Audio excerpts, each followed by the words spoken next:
দার্শনিক নিৎসে বলেছেন, যে মন মতামত বদলায় না তাকে আদৌ মন বলাই যায় না। জুহি চৌধুরীকে নিয়ে বিজেপির মধ্যেই যেভাবে ঘন ঘন অবস্থান বদলাচ্ছে, তাতে মনে হচ্ছে বিজেপি নেতৃত্ব যেন এই দার্শনিকের বাক্যকেই প্রমাণ করতে একবার উঠে পড়ে লেগেছে। শিশু পাচার কাণ্ডে দলের নেত্রী জুহি চৌধুরীর নাম জড়ানোর পর বিজেপি কখনো রাজনৈতিক প্রতিহিংসার তত্ত্ব সামনে এনেছে, কখনো বা পাশ কাটিয়েছে। দলের রাজ্য সভাপতি একদিকে বলছেন যে জুহিকে তারা যাবতীয় আইনি সহায়তা দেবেন, আবার পরক্ষণেই পদ থেকে সরিয়ে দেওয়া হচ্ছে নেত্রী, এমনকি রাজ্য কমিটির সদস্য জুহির বাবাকেও। সব মিলিয়ে দল যে রীতিমতো অস্বস্তিতে তা বলার অপেক্ষা রাখে না। সাধু ছদ্মবেশধারী গোয়েন্দাদের অভিযানে নেপাল সীমান্ত থেকে গ্রেফতার হয়েছেন জুহি। তাকে সিআইডি হেফাজতের নির্দেশ দিয়েছে আদালত। আমরা এই অনুষ্ঠানের শুরুতেই দেখব আজ কি হলো আদালতে। ফিল্মি কায়দায় অপারেশন চালিয়ে উত্তরবঙ্গের খড়িবাড়ি থেকে গ্রেফতার করা হয়েছে জুহি চৌধুরীকে। আপাতত তিনি 12 দিনের জন্য সিআইডি হেফাজতে। কিন্তু এফআইআর দায়েরের পর থেকে প্রায় 10 দিন ধরে তিনি কোথায় আত্মগোপন করেছিলেন? সিআইডি সূত্রে দাবি, জুহি ভারতেই ছিলেন না। সীমান্ত পেরিয়ে তিনি নেপালে পালান। সীমান্ত থেকে প্রায় 10 কিলোমিটার ভেতরে কোনো গোপন আস্তানায় পৌঁছে আইনজীবীর পরামর্শে তিনি মোবাইল ফোন সুইচ অফ করে দেন। দিন দুয়েক আগে আবার নেপাল থেকে সীমান্ত টপকে জুহি এ রাজ্যে ফিরে আসেন। কিন্তু গোপন সূত্র মারফত সেই খবর পৌঁছে যায় সিআইডির কাছে। তারপরই রুদ্ধশ্বাস অপারেশন এবং গ্রেফতারি। তবে সিআইডি সূত্রে দাবি, নিজের মোবাইল ফোন বন্ধ রাখলেও অন্যান্য ফোন নম্বর ব্যবহার করে দিল্লি ও কলকাতার কয়েকজন প্রভাবশালীর সঙ্গে জুহি যোগাযোগ রাখছিলেন। জুহি চৌধুরীকে জিজ্ঞাসাবাদ করে তদন্তের পরবর্তী ধাপে এগোতে চাইছেন গোয়েন্দারা।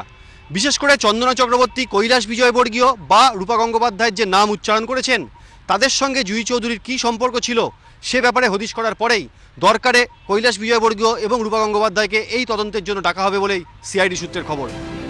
বুধবার আদালতেও জুহির প্রভাবশালী যোগকে হাতিয়ার করে সিআইডি হেফাজতের আর্জি জানান সরকারি আইনজীবী। তিনি বলেন, হোমের আড়ালে শিশু বিক্রির চক্রে জুহি পুরোদমে জড়িয়ে।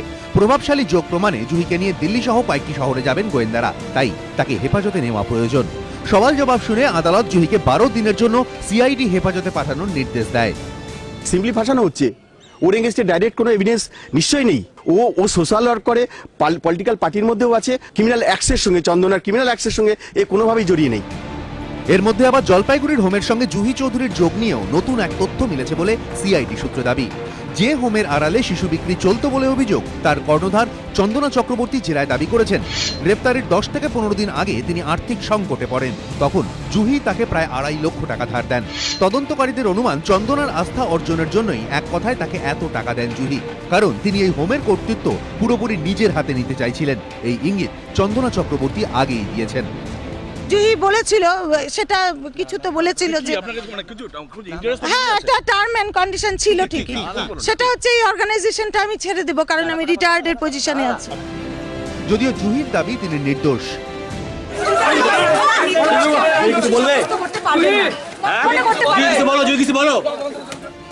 সিআইডি সূত্র দাবি, চন্দনা ও জুহির অ্যাকাউন্টে লেনদেনের তথ্য খতিয়ে দেখা হচ্ছে।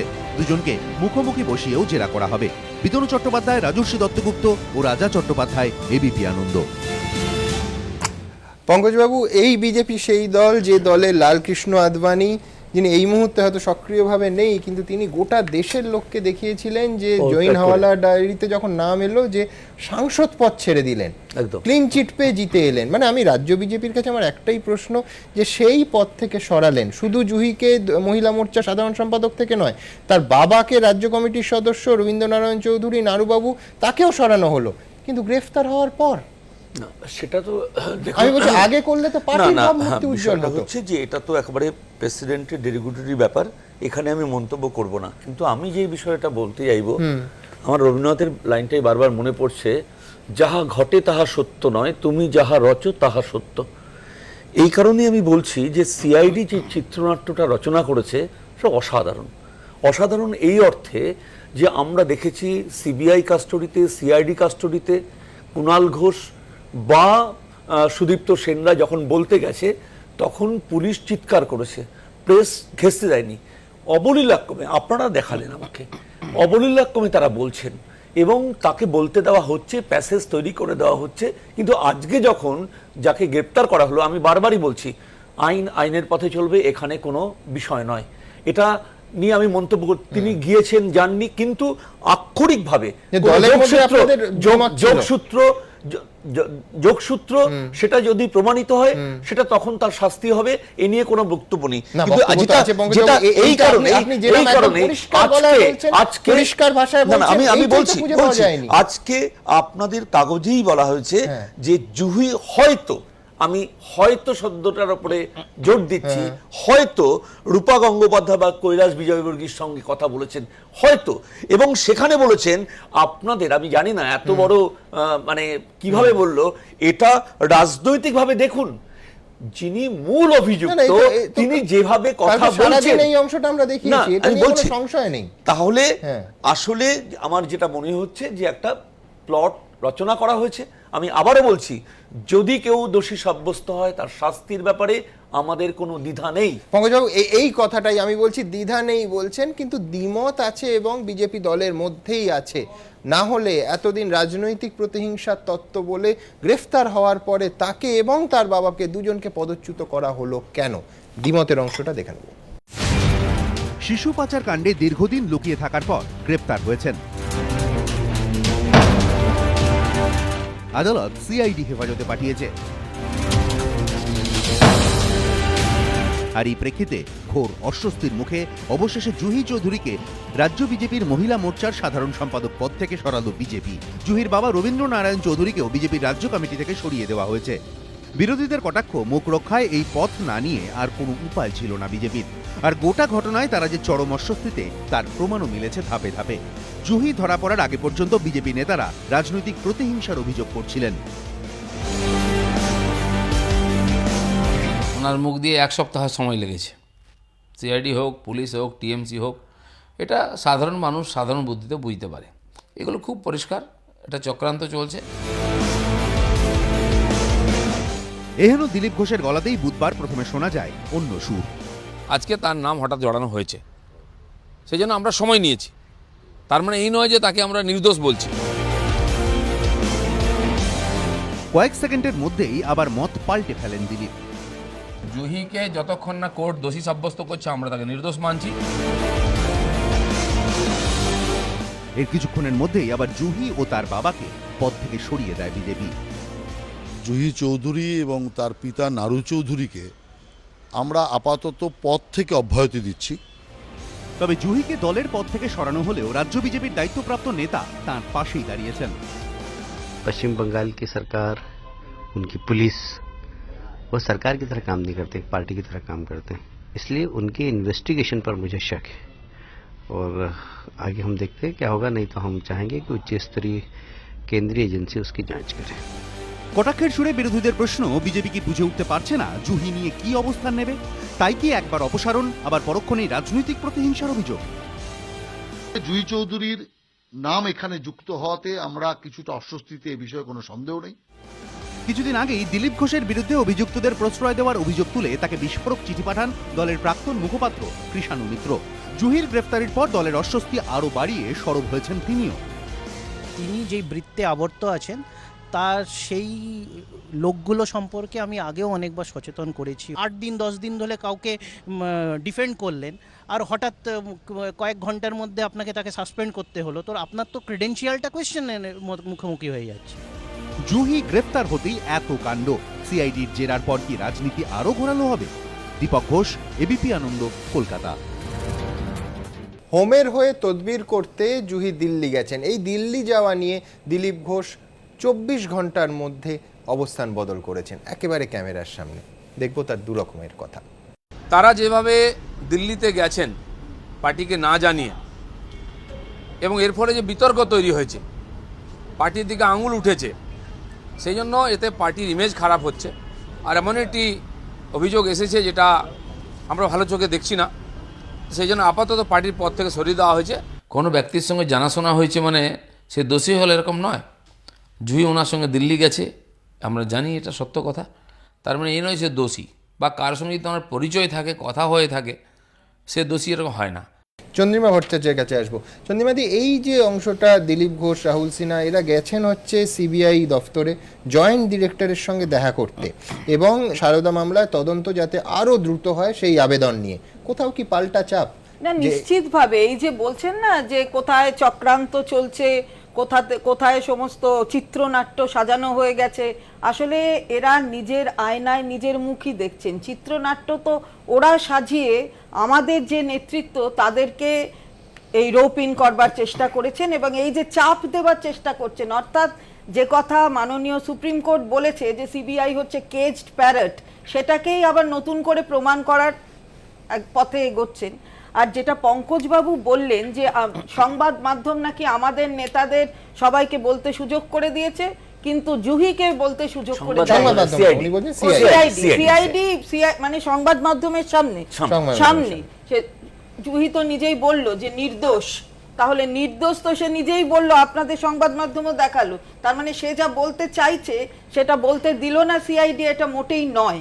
এবং এই যে পরস্পর বিরোধী কথাবার্তা এবং ক্ষণে ক্ষণে একেবারে এই নিজেদের স্ট্যান্ড চেঞ্জ করা, এর থেকেই বোঝা যায় যে সমস্ত ব্যাপারটা বিজেপি নেতৃত্ব জানতেন। এমনকি আমিও আগেও এসে বলেছি, গতকালও বলেছি যে এই যে আত্মগোপন করেছিল, নেপালে ছিল নাকি নেপাল থেকে এসেছে, গোটা ব্যাপারটাই আর কি বিজেপির নেতৃত্বরও জানা ছিল। তাই জন্য আজকে ওনাদের একেবারে ন্যাশনাল লিডার তিনিও কিন্তু জুহির পাশেই দাঁড়িয়ে আছেন। দেখুন, এটা সবটাই তো ইনভেস্টিগেশন স্টেজ। এ কে না জানে, আজকে সারদা বলুন, রোজ ভ্যালি বলুন, অথবা জুহির এইটা বলুন, সবগুলো তো ইনভেস্টিগেশন স্টেজ। এ তো নতুন করে বলতে হবে না যে হলে তখন আমি তাড়িয়ে দেবো, না হলে আমি রাখবো, ব্যাপারটা তাই, গোটাটাই কিন্তু ইনভেস্টিগেশন। কিন্তু যখন তৃণমূলের দিকে আঙুল উঠছে তখন যেন মনে হচ্ছে সব প্রমাণ হয়ে গেছে, আর জুহির দিকে আঙুল উঠছে। সবচেয়ে খারাপ যে ব্যাপারটা আমার মনে হচ্ছে, একজন মহিলা হয়ে, একটা মেয়ে এবং তার বিজেপির মহিলা মোর্চার সঙ্গে সে যুক্ত লিডার হিসেবে, সেখানে দাঁড়িয়ে একটা চাইল্ড ট্রাফিকিং এর সঙ্গে যার নাম অভিযোগ হিসাবেও যদি আসে, সেটা কিন্তু সামগ্রিকভাবে একটা মহিলা সমাজের অপমান বলে আমি মনে করি।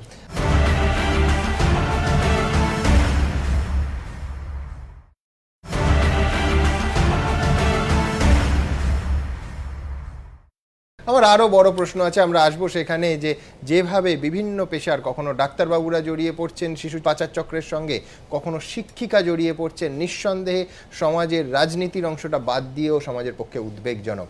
আপনাদের দেখাবো যে জয় বাবা ফেলুনার ফিল্মে আমরা সবাই দেখেছি যে মছলি বাবার ভেগ ধরে ফেলুদা শেষ পর্যন্ত মগনলাল মেঘরাজকে জব্দ করে। সিআইডির বক্তব্য, সন্ন্যাসীর ভেগ ধরে জুহি চৌধুরীকে তারা গ্রেফতার করতে সমর্থ হয়েছে। নিঃসন্দেহে চিত্তাকর্ষক গল্প, সন্দেহ নেই। দেখুন সিআইডির দাবি।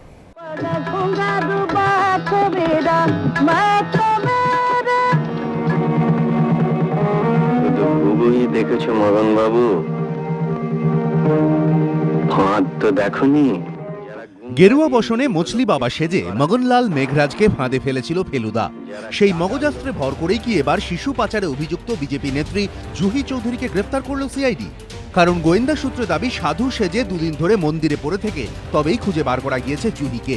কিভাবে হলো এই ফিল্মি অপারেশন?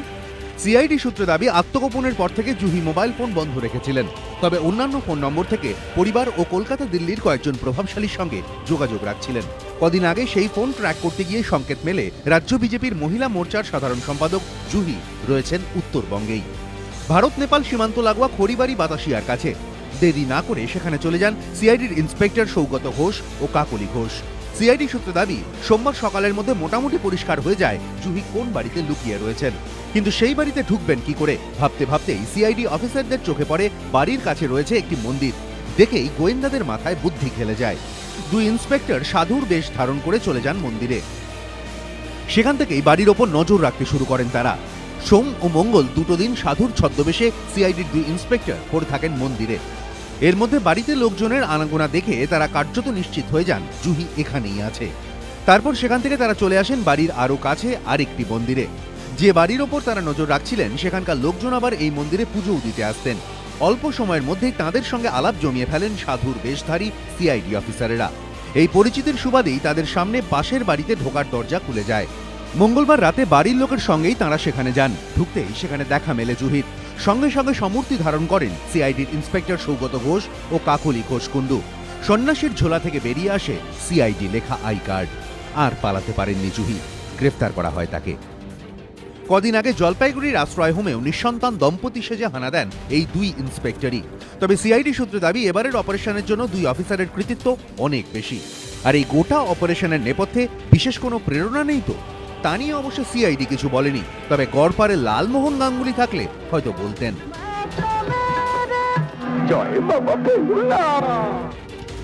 রাজর্ষি দত্তগুপ্ত, এবিপি আনন্দ, জলপাইগুড়ি।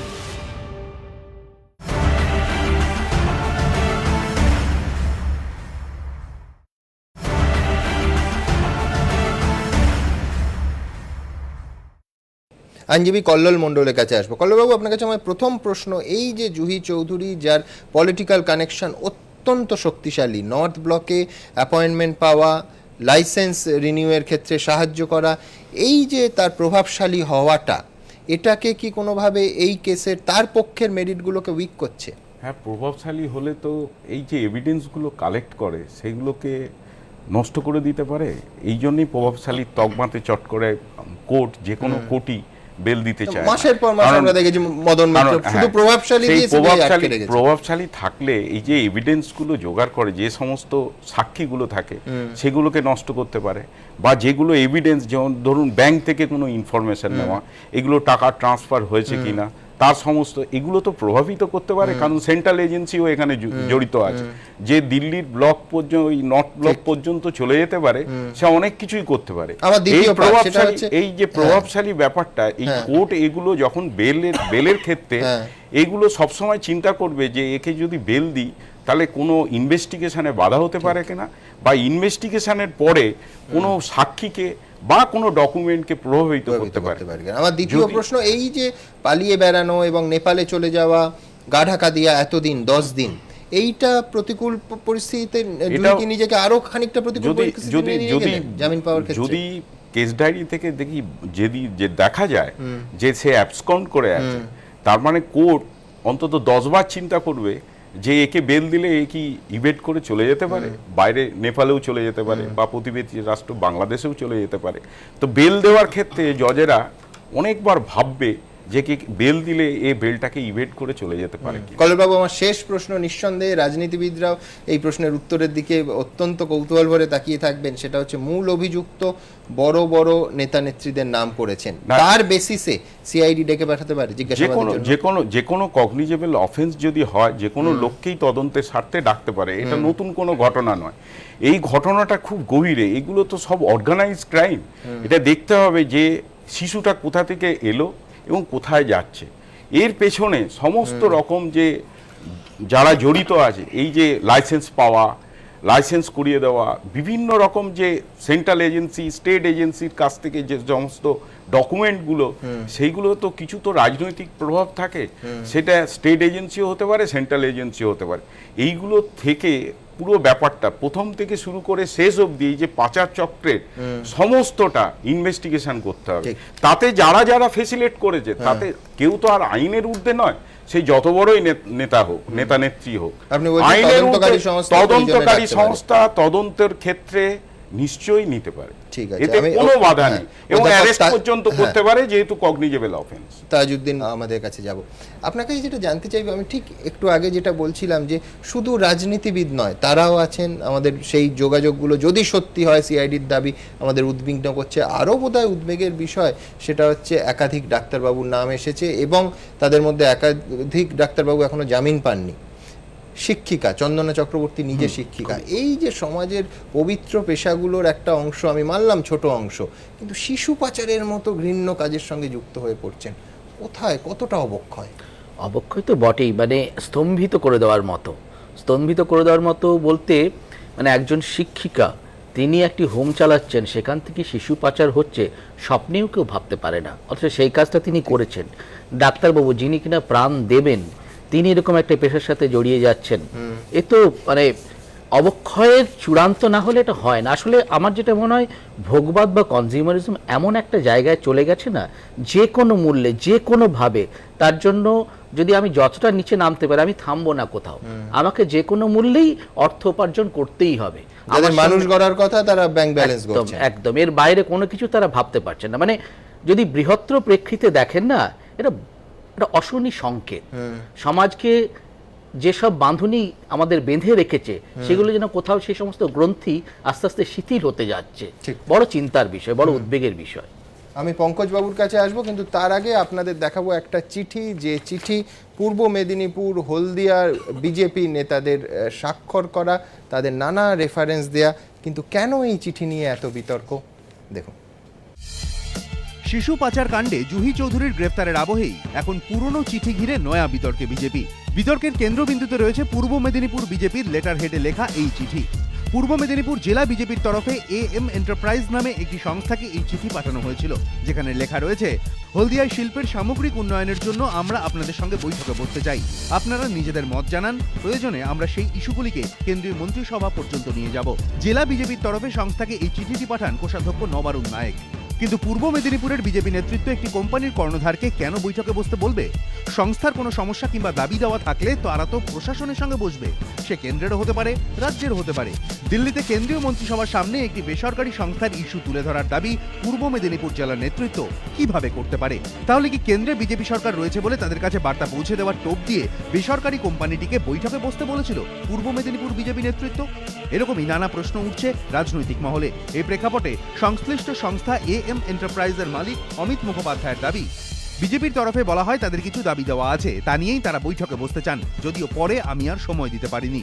পূর্ব মেদিনীপুর বিজেপি নেতৃত্বের দাবি ছাঁটাই সংক্রান্ত সমস্যা নিয়ে কথা বলতে তারা চিঠি পাঠিয়েছিল।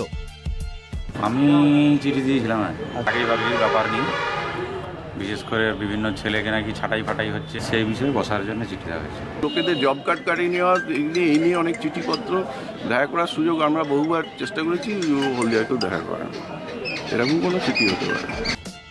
কিন্তু 2016 অগস্টে পাঠানো এই চিঠির কোথাও কিন্তু কি বিষয়ে আলোচনার জন্য বিজেপি নেতৃত্ব ওই কোম্পানিকে ডাকছে তা বলা হয়নি। তাছাড়া সংস্থাটির প্রয়োজন পড়লে তারা তো নিজেরাই কেন্দ্রের দ্বারস্থ হতে পারে। ভায়া বিজেপি নেতৃত্বর কি কোনো প্রয়োজন রয়েছে? জলপাইগুড়িতে শিশু পাচার চক্রের ক্ষেত্রেও তো অভিযোগ যে চন্দনা চক্রবর্তী বিজেপি নেত্রী জুহি চৌধুরীর রাজনৈতিক ক্ষমতাকে কাজে লাগিয়ে দিল্লি থেকে নানা দাবি দেওয়া আদায়ের চেষ্টা করেছিলেন। তার পরিবর্তে জুহি নাকি কমিশন চেয়েছিলেন।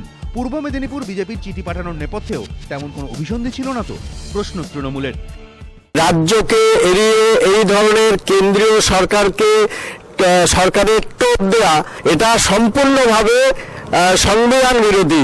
বিজেপির নেত্রী তিনি যেভাবে শিশু পাচার চক্রে কেন্দ্রীয় সরকারের তরফ থেকে নানা রকম ভাবে সুযোগ সুবিধা পাইয়ে দিয়ে এই ধরনের টোপ দিয়ে AM এন্টারপ্রাইজের নামে তারা এখানেও ঢুকতে চেয়েছিলেন।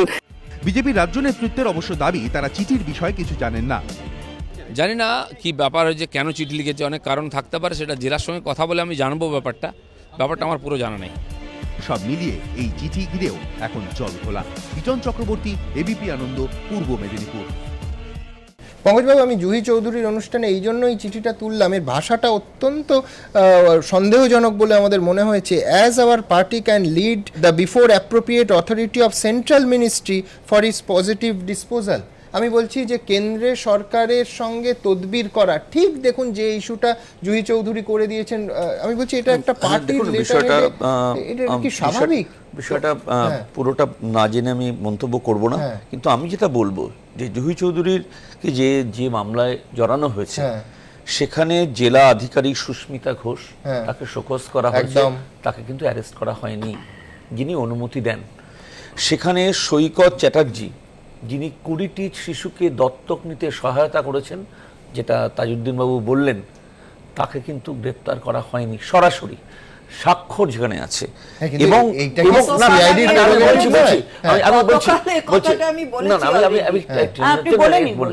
আরেকটা হচ্ছে যে চন্দনা চক্রবর্তীর ভাই গত বছরে একটি সরকারি অনুষ্ঠানে ঘোষকের ভূমিকা পালন করেছেন, সেখানেও প্রভাবশালীরা সেই মঞ্চে উপস্থিত ছিল। হ্যাঁ ঠিকই, আপনি বলুন মুখ্যমন্ত্রী উপস্থিত ছিলেন, আমি জানি না। আপনি এটাও মানুন যে সেই মুখ্যমন্ত্রীর সেই রাজ্য সরকারের CID তো গ্রেফতার করলো, আপনার তো প্রশংসা করা উচিত যে দেখুন মুখ্যমন্ত্রীর মঞ্চে আছে, তার সত্ত্বেও CID গ্রেফতার করেছে। না না, এই বিষয়টার সঙ্গে আমার মনে হয় যে বারবার করে যেটা গুলিয়ে দেওয়া হচ্ছে, অভিমুখটা অন্যদিকে নিয়ে যাওয়া হচ্ছে। আমার যেটা মনে হয় যে তদন্ত হোক, তদন্তে যে অভিমুখের ঘোরানোর তো কোনো প্রশ্নই নেই। আপনি চিঠিটা দেখালেন এবং তার সঙ্গে যদি জুহি চৌধুরীর এই গোটা ঘটনাটা আমরা দেখি, তুলনা করি, দল তাহলে কেন্দ্র সরকারের হয়ে তদবির করছে বলে ব্যাস, প্রতিশ্রুতি, এটা হচ্ছে তো সব একেবারে বোঝা অনৈতিক। যাচ্ছে যে টোপ দিচ্ছে। কেন্দ্রের না, সরকার দুটো- আছে, আপনি যেটা আমি বললেন, তোমার কাজ দুজন- করিয়ে দেব। দুজন যারা বলেছেন, আর আমি হ্যাঁ। দেখুন বারে বারে বলছি যে গতকালও আমি বলেছি এই চ্যানেলে যে এখানে কল্লোল আছে, কল্লোলও জানবে, একটা অ্যাপ্লিকেশন অ্যাডপশনের জন্য যে ফাইল করতে হবে, উকিল কিন্তু প্রিপেয়ার্ড ইন মাই অফিস লেখে আর আইডেন্টিফাই করে পার্সনটাকে। এই ইমপারসনিফিকেশন কিছু যদি হয় তাহলে সেটা একটা কথা বলতে পারেন সৈকতের বিরুদ্ধে, কিন্তু তার মানে এই নয় যে ও পুরো দত্তক নেওয়ার যে এই যে চক্র তার মধ্যে রইল। নিঃসন্দেহে নিঃসন্দেহে এই তদন্তে আগাগোড়া আমাদের নজর থাকবে। হ্যাঁ, ফাইন, ফাইন, নিঃসন্দেহে তদন্তে আমাদের নজর থাকবে। ছোট্ট একটা বিরতির সময় হয়ে গেছে, বিরতির পর অবশ্যই ফিরবো চিকিৎসা গাফিলতি, ভুয়ো বিল এবং পাশাপাশি এক বিধায়কের চিকিৎসকদের উদ্দেশ্যে অন্যায় ফতোয়ার প্রসঙ্গে।